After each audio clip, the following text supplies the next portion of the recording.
जर तुमच्या मुलाला किंवा तुम्हाला स्वतःला अंथरूण ओले करण्याची समस्या असेल तर हे ऐकणे महत्वाचे आहे. याला एन्युरेसिस म्हणतात. एन्युरेसिस किंवा अंथरूण ओले करणे ही फक्त मुलांची समस्या नाही, प्रौढांनाही ही समस्या येऊ शकते.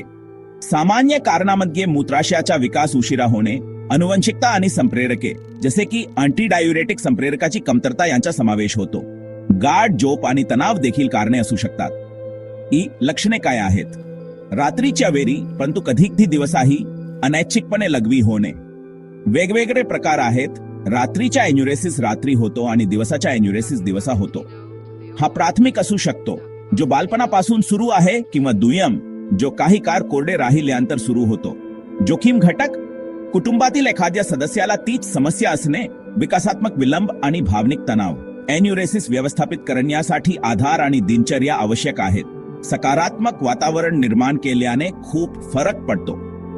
लक्षात ठेवा, जर तुम्हाला किंवा तुमच्या मुलाला एन्युरेसिस असेल तर तुम्ही एकटे नाही आहात. तुम्हाला वाटते त्यापेक्षा ही समस्या जास्त सामान्य आहे आणि मदत उपलब्ध आहे. धीर धरा आणि मदत घ्या. तुम्ही हे करू शकता. जर आजार जुनाट झाला असेल तर काळजी करू नका. केंट होमिओपॅथी क्लिनिक तुमच्यासाठी आहे. भारतात कुठेही असला तरी आता घरी बसून उपचार घेता येतील. लवकर अपॉइंटमेंट बुक करा, फोन करा किंवा व्हॉट्सअप करा. जास्त माहितीसाठी आमची वेबसाईट kenthomopathy.com ला भेट द्या.